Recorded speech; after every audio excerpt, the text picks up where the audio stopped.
It really will, and that's why Albany, you wonder, where's that been all night for them? And really, their answer to that is Buffalo has taken the long ball away from them. They did not let them score quickly all night, and that's the exception rather than the rule. And the kick is good, and we have 1 minute left to go in this game, and what appeared to be a victory for Buffalo may not be. Lots of time remaining. It's a 7-point advantage for the Destroyers over Albany. Well, what's been different for the Albany Firebirds tonight is that the Buffalo Destroyers were able to take something away that the Firebirds usually depend on, and that's the long ball, the quick strike. If you make a team beat you with something that they're not used to doing, it's like trying to play a team left-handed, and that's been the difference for the Destroyers tonight. All right, everybody, if you enjoy what you're watching tonight here on the Empire Sports Network, our next telecast next weekend on the road in Houston, Texas, the Thunder Bears. That's where we're going to be, as Ray Bentley and the Buffalo Destroyers will go against the Thunder Bears. You can watch it right here on the Empire Sports Network. And if the Destroyers have got to anticipate something quirky on this kickoff, whether it's an onside. I think they're anticipating an onside kick from the Firebirds. This is who the Buffalo Destroyers have yet to face. Only one team, which is San Jose, the final game of the year, is above 500 at this point of the season. Well, Buffalo now has to answer. And you see they have a lot of people up now at the 10-yard line looking for the onside kick. And there's no question the Firebirds have lined up for it. Nelson Garner obviously in onside kick alignment. And here it comes. This will be key. Ball is loose. It's recovered by Albany, but I don't think it went a necessary yardage. Let's wait and see. Nope, it did apparently, according to the officials. What happened was it didn't have to because Buffalo made contact with the football on the hop. It has to go 5 yards, and a Buffalo defender stepped up to take on a block, and the ball inadvertently hit him, and they're having a conference to make sure that's exactly what happened. Yeah, now we'll get an explanation. Yeah, here it comes. The kickoff hit the receivers. Albany's ball. And there it was. There it was, yeah, because I don't think it really got all the way to the 5. No, watch here as the ball almost stops and bang, it hit right there. John DeWitt, number 97 for the Destroyers. John DeWitt wasn't even looking for the ball. He's trying to knock the coverage team of the Firebirds off and didn't see the ball coming right at him. Well, here we go. It took Pulowski just 2 plays to score in about 8 seconds. Last time the Firebirds had it. Out of the end zone. Pulowski going deep. Got a man. It's caught.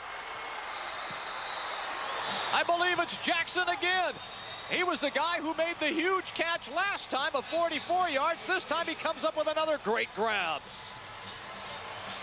The Destroyers have been able to keep Mike Pulowski out of the end zone with the long ball all night, and the last 2 plays have just killed him. Willie Lotta trying to make the play on the deep ball, couldn't do it. Great play by Quincy Jackson. Great concentration. Now they're inside the 5-yard line with 48 seconds to go, trailing by a touchdown with the clock running.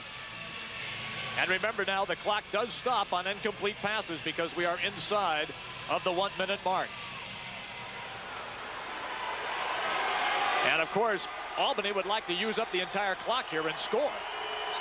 Now Pulowski takes a timeout there. Yeah, they're unsure of what they want to do. He wants to make sure, and that's the right thing. That's the right thing. This is too crucial a down for Albany not to do exactly the right thing and make sure the play selection versus the defense they want is exactly what Pulowski sees. This timeout brought to you by M&T Bank. M&T, all the bank you'll ever need. It's M&T Bank. Well, this is why Pulowski is what he is in the Arena Football League. The Buffalo Destroyers defense corrals him for pretty much 3 quarters, and all of a sudden in the 4th, he comes up big. And also in one of the critical points of the game, their special teams finally came through with a huge play for them in recovering that onside kick. Albany has struggled in their kick coverage. Their kicker has not hit all the field goals he had an opportunity to. He missed an extra point. That has really plagued them. You'll see there's a rundown of the scoring. And yet, when they really needed it, Nelson Garner hit the onside kick right where he was supposed to. John DeWitt right off the side of his body, and Albany gets a chance to stay alive. Well, we'll see what's going to happen finally in this 28 seconds. Pulowski is 4 of 4 for 100 yards and 2 touchdowns in the last couple of series. The motion man is Johnson. They run, nothing going. He did not get in. And Pulowski now is going to have to call timeout again. Buffalo calls a timeout there to stop the clock, which is a good play. Well, that was Crick, John Crick. They tried to run it in that time. Buffalo needs the clock to stop Yes, they running. do need the clock. So they use their timeout to make sure of it, and that's a good play. It's a heads-up play. Oh, that's Eddie Brown who came up with that big hit down low on his ankles. Watch Eddie Brown's submarine right here. The one good thing about this is if Buffalo has any time left at all they have to do is field the kickoff. Mike Black will have a chance to win it with one kick if they can just retain possession after kickoff. That's if Albany scores in this situation. 25 seconds remaining. You're never out of field goal range, especially when Mike Black has had the kind of night he has had tonight. He's had a terrific evening. The only miscue came, they actually tried a field goal right before halftime, and it was blocked. But that was not Mike Black's fault. And you can bet that the protection will be there if they do get an opportunity to try a game-winning field goal. But right now, Mike Pulowski has to feel very confident that he can push this in. Crick is the running back. Motion man, Hopkins coming to the near side. They run it. And Crick, did he get in? He still hasn't gotten in. No signal yet by the officials. Nope, 1 yard line. Maybe the half-yard line. The Buffalo Destroyers here hoping for a goal line stand. And time continuing to wind down. And now they stop the clock finally. Pulowski takes a timeout. Yeah, I think Buffalo would have been content now to let it run and see if they could get a play off. Let's see if you can get a play off. And then that's crucial because they would have had time to make sure it was the right play. They would have had to call something by the seat of their pants. Buffalo was willing to take their chances with that play selection. And in this situation, what a huge play. Gerald Jeffcoat just dominating the center for the Albany Firebirds. Gerald Jeffcoat coming up huge on that goal line stand, just going right through the head of the center. That was him all the way. Gerald Jeffcoat, brother of Jim Jeffcoat, longtime Dallas Cowboy, short-time Buffalo Bill. Yeah, you spent some time with Jim. Oh, yeah. And Gerald was actually in training camp with the Buffalo Bills as well. Yep. He's a big, strong guy. And those guys down inside, what they do is they just look for the direction. They have certain keys that they read. When the snap goes and the center does something, they just bore straight ahead. Gerald Jeffcoat read that like a book and made the play. Well, here we go. Johnson, the man in motion. They run inside. He's not going to get there. Loose football. They do not score.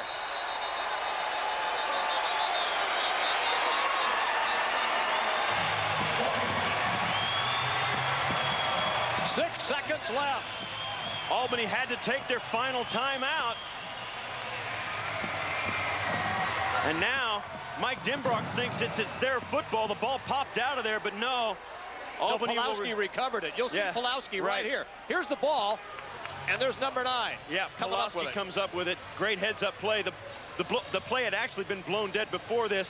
He stopped right there. Crick is stopped right there. You see there. Then the ball finally pops out. Pulowski jumps in on it, but the play was already called down. This is the final play of the game. Albany has an opportunity to get one play for a touchdown. Yeah, the field goal does them no good. They trail by 7. This has been a huge goal line stand for Buffalo. They've already had a couple of these in their season. Defenses take great pride in this, but let's face it, they're facing the #1 offense in the Arena League, and they've got one play to shut them down. All right, do the Buffalo Destroyers get their first win of the season, or do we go to overtime? Here we go. Hopkins will be the motion man. Pulowski, long count. Nobody jumped. They run the football into the end zone. Touchdown, Albany. Look, could be Leroy Thompson. It's Thompson's first carry of the game tonight, and he squeezed in. That was huge. He barely made it in, but they did get it. There's no question about it. It was a good call. They tried to draw the Destroyers off sides even in this late juncture of the game, and the Destroyers didn't bite, to their credit, but Albany was just too close.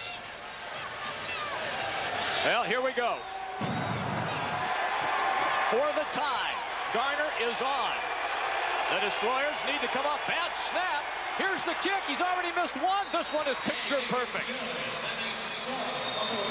So with 3 seconds remaining, we are tied at 48. Well, sit back now and catch your collective breath. We will do the same. It's all tied up as we wind this one down. Steve Tasker, I'm Jim Brinson.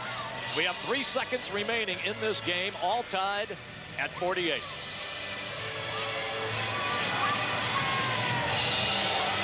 Garner approaches, line drive kick.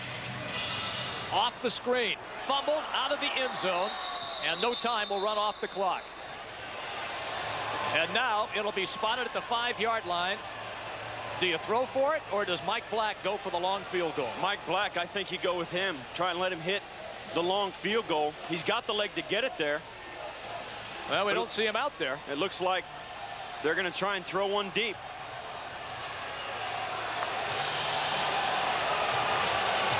Yeah, that's what head coach Ray Bentley has called. One play here, and that's going to be it. Yeah, let's face it, it would be a very, very long field goal from deep in the end zone. Oh, yeah, you're talking 70 yards here.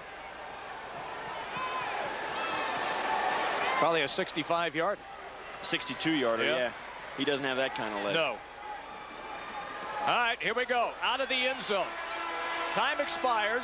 Pass is thrown, and it's going to be off the screen and intercepted. Well, that was the plan, to throw it off the screen and make it be a jump ball. It's a great plan. Kevin Mason ran it to perfection, had the arm to put it out there.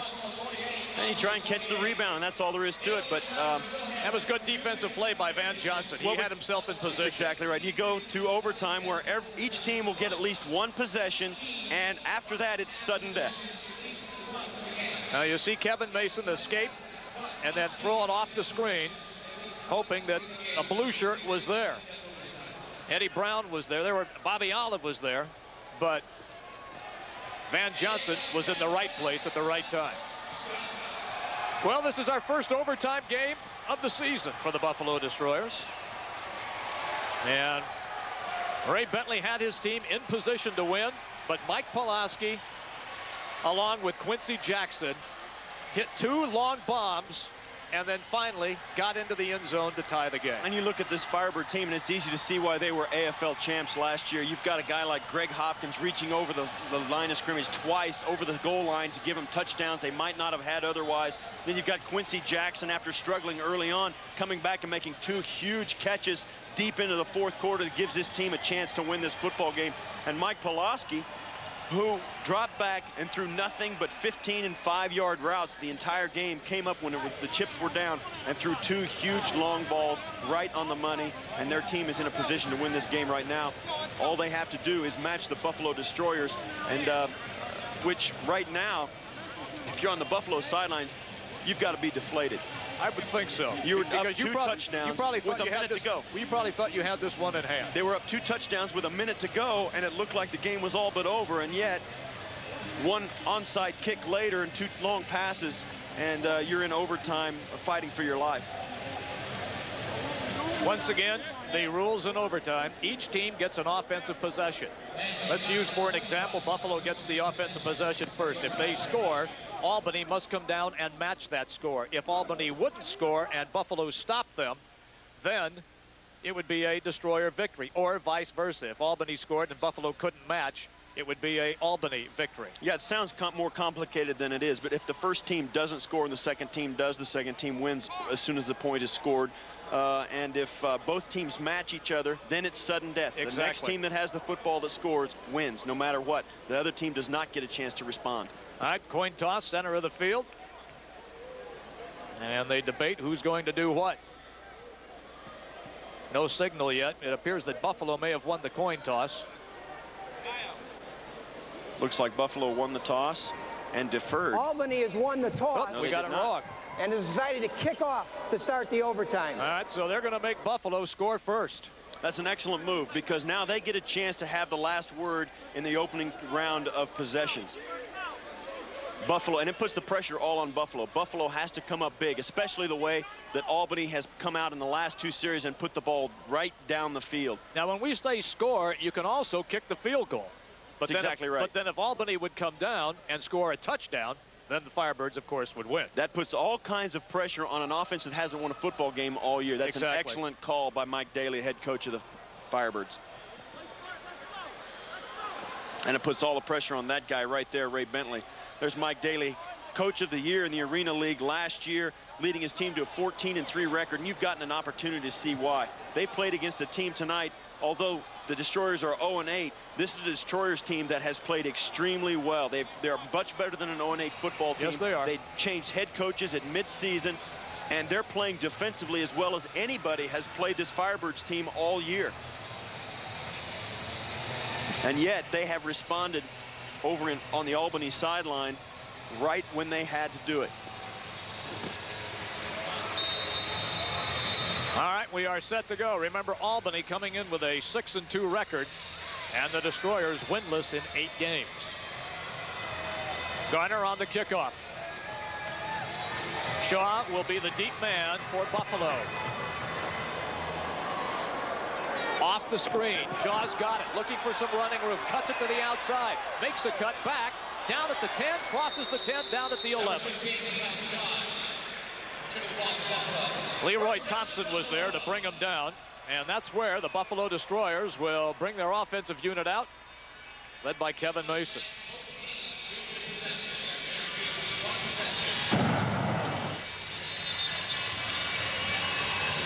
And you see Shaw trying to break it here.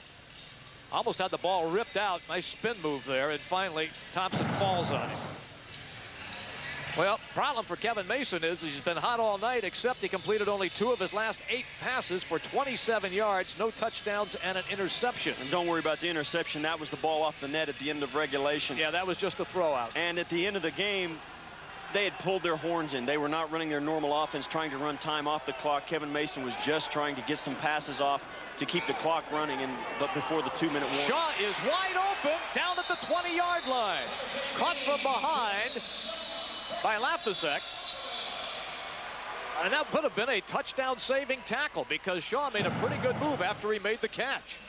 When I began doing these games, I went down and watched the Destroyers practice a lot, and one of the guys I was impressed with was this guy, Terrell Shaw. He's a great athlete, has a lot of moves. Look at this. And the only reason he wasn't on the field is he just didn't have enough experience in the eyes of Ray Bentley and enough savvy about the offense to get out there and have them have confidence in that he was going to be in the right spot. Evan Lavasek with a touchdown-saving grab. Otherwise, Shaw was gone. 18 yards.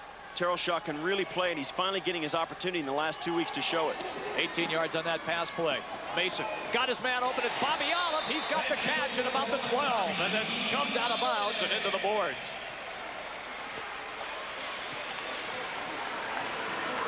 And the Buffalo Destroyers are doing exactly what they need to do. A, hang on to the football, and B, complete passes so you move the chains. Yeah, if you take away those 2 long plays there at the end of regulation, this Buffalo team has played more like the Arena League champions than the Albany Firebirds have. They have really stepped it up. You see there, this is a rundown of the scoring. Albany in both the first and fourth quarter have really done it, but Buffalo in the second and third dominated. Olive the motion man. Mason, quick pump fake over the middle. Plenty of time. Now he starts to scramble away. And a smart move. He threw it away. Everything finally broke down. He had lots of time there. The offensive line for the Buffalo Destroyers really has done a terrific job tonight for the most part. Yeah, and that's something Kevin Mason did. It took him a while to figure out it was time to get rid of it. You find that with a lot of great athletes at quarterback. They think they can do so much, they lose track of the thought that they can just get rid of it and save the play. Finally, Kevin Mason decided to do that, and it was the right decision. Well, the offensive line is Smothers, Jeffcoat, and Caldwell. That's who's in right now for Buffalo. Howard Smothers is the center. They run the football to the near side. Shaw trying to break through. Can he get to the 5 before he's pushed out of bounds? At about the 5.5, maybe the 6 is where they will spot it, but it will be enough yardage for the first down. What a gutsy call in overtime, handing the ball off. Terrell Shaw, I told you a moment ago, he's a great athlete. And here, he just finds daylight, covers the ball up, and makes sure he gets the first down, and then it's all over. Just try and survive the hit against the boards. Great blocking up front by Derek Branch, Bobby Olive. Everybody helps out. That was a huge first down. You generally don't ask your wide receivers to do that sort of blocking. They're generally out in the pass route. Believe me, when you're in overtime, you don't have to ask anybody to do anything. They'll do it. They'll do it. They run the ball again. This time David White pulling his way past the 5 down to the 4. John Crick was the first man to get him, number 49 for Albany. And as they get down close, the field shrinks just a little bit more. That was a nice gain on first down, even though it was only 2 yards. Now they're 2nd and goal on the 4. Watch the nose tackle right there in front of you, 98, John Sikora. That's the guy who made the play. He swung past Smothers, the center, just to get back into the backfield. 2nd and goal, 4-yard line. Olive, the motion man. Mason back to throw. I think he called his own number. He did. Kevin Mason stretching. Loose football. Who's got it?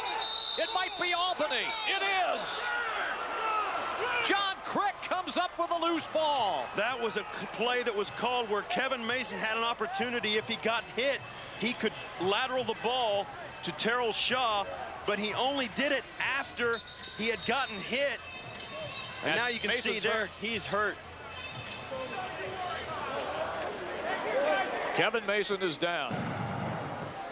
Watch here as he calls his own number. Look, Terrell Shaw is expecting the pass, and Kevin Mason just keeps it, wants to make a play, and just flips it out, hoping that Terrell Shaw can handle it, and he has no chance. And then Smothers has no chance, doesn't even, is laying right at his head. That's Wilkie Bazile. No, I'm sorry, that's right, number 90. Howard Smothers there, can't even see it, and then John Crick jumps on it alertly. And that could be the ball game if the Buffalo defense doesn't hold. And that is the 2nd turnover of the game for the Buffalo Destroyers. One, of course, was at the very end with the interception, which was just a big toss at the end off the screen. It was a Hail Mary. Yes. This is bad news. This is bad news for the Destroyers. That's something they didn't need. Early in the season, they lost defensive back after defensive back after defensive back. They had 2 guys go down with Achilles snapped. Yes. And lost for the season. The backup quarterback is number 11, Nick Browder, who's been a Buffalo Destroyer for all of 2 weeks. That's it. Trying to learn the system, and Mason is now sitting up. Now that's a good sign. But it looks as though they're working on a knee, it looks like. And there is Browder right there. And he's got to practice holding now for the snaps. That's a shoulder. Oh, it is a shoulder. Yeah, that's not good. Oh, and the way he's carrying that arm, that is his right shoulder. That is his throwing shoulder.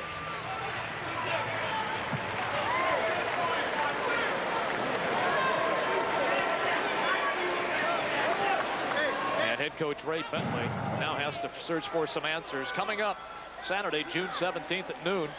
NFL Europe, Berlin Thunder, Frankfurt Galaxy. You can watch it right here on the Empire Sports Network. NFL Europe.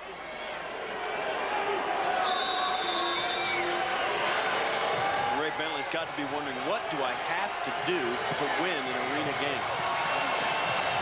They've played so well tonight, and yet may come up short right here. First down at the 2. Pulowski to throw, goes short. Jackson makes the catch, finally shoved out of bounds as he crosses the 5. And they may give him to the 6, maybe the 7, depending on the spot of the ball. It's going to be the 6. Well, you just wanted to get out of your own end zone right there and pick up a few yards. Now you got a little operating room. Yeah, you do, and that's all there was to it. And now they're going to go back. They're going to run their normal offense. They've got a lot of confidence. You know that they think they're going to win this football game right here, and they've got the chance to do it.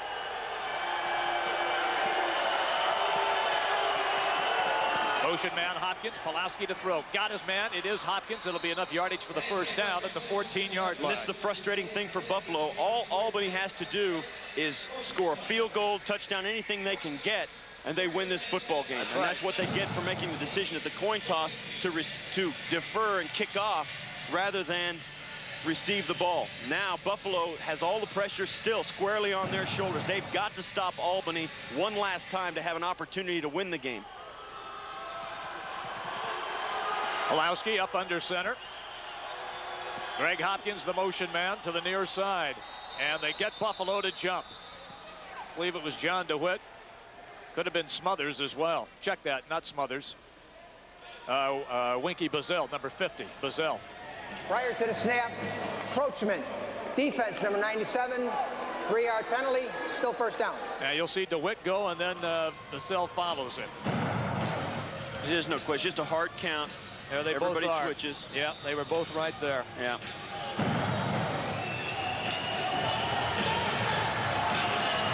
From the 18-yard line, 1st and 7 for the first down. Pawlowski to throw. Plenty of time. Going deep. It's intercepted. Intercepted by Buffalo. Cyril Weems comes up with the interception. That's huge for the Buffalo Destroyers. What that means is now it's sudden death. That's right. First team to score wins this football game. You could not ask for a bigger play. Cyril Weems was all over this route. Had no chance. Look at this. He knew what was coming.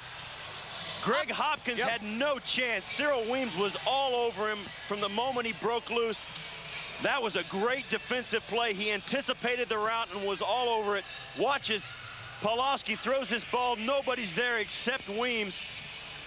Greg Hopkins thought he was going to get a touchdown. Cyril Weems anticipated his break and just beat him to the post route.